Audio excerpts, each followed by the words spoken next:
Welcome to FieldFox Fundamentals. I'm David Van Workum. Hey, Jake, what are you doing, man? I was listening to the radio. Yeah, 100.1 actually. Really? How are you doing that? Well, because the FieldFox is a radio receiver, can actually demod analog signals, so you can tune to any AM and FM radio station you want. All you gotta do is tune. Really? Can you show me how that works? Yeah, you go mode, SA, measure, and then there's an analog demod tune and listen feature. So FieldFox can be used as a really fancy radio. That's pretty cool. Yeah, the only problem is I'm not getting the best reception. It sounds kind of staticky here. Yeah, that probably makes sense since we're inside. The building's probably distorting the signal a little bit. Why don't we actually take the ideas that we talked about in our last video about channel scanning and go on another little trip and see where around the Keysight campus we can actually get the strongest signal for your favorite radio station. Let's do it.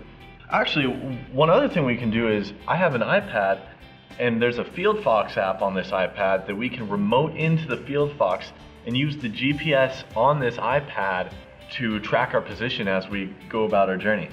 Let's check it out. Let's go. So we're going to clear data, go to settings. So we go hybrid, SA band power marker, set our frequency, tap to send to SA. We want to save the map data as KML, and then we want to make sure we auto mark the map. So now that we've done that, we're saving data.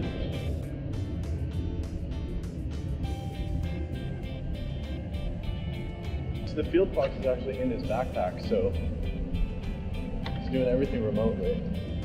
Let's check this out. Set map off. We're seeing the FieldFox right there as we walk. So back to map.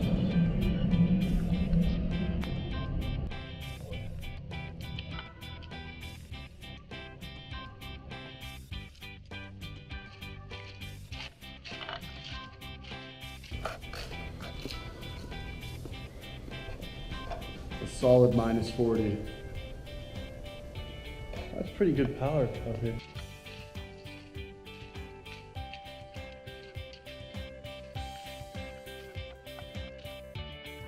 Alright, so now that we have the data, we can analyze it in a few different ways.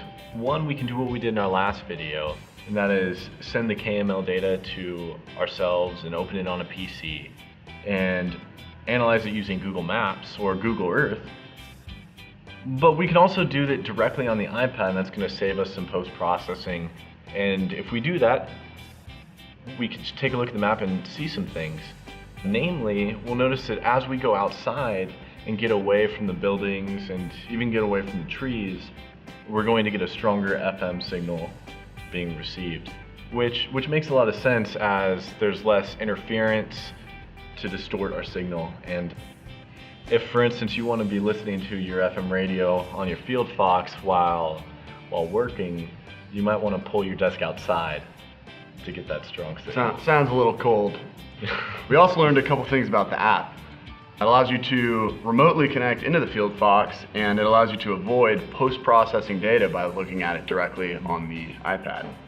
Yeah, so if you want to take a look at the app, you totally can. It's available on the App Store, and there's a link down in the description. Also, if you enjoyed this video, as well as any of the other videos, you can always like, comment, and subscribe. We'd love to have you do that, and we'll definitely see you next time on FieldFox Fundamentals.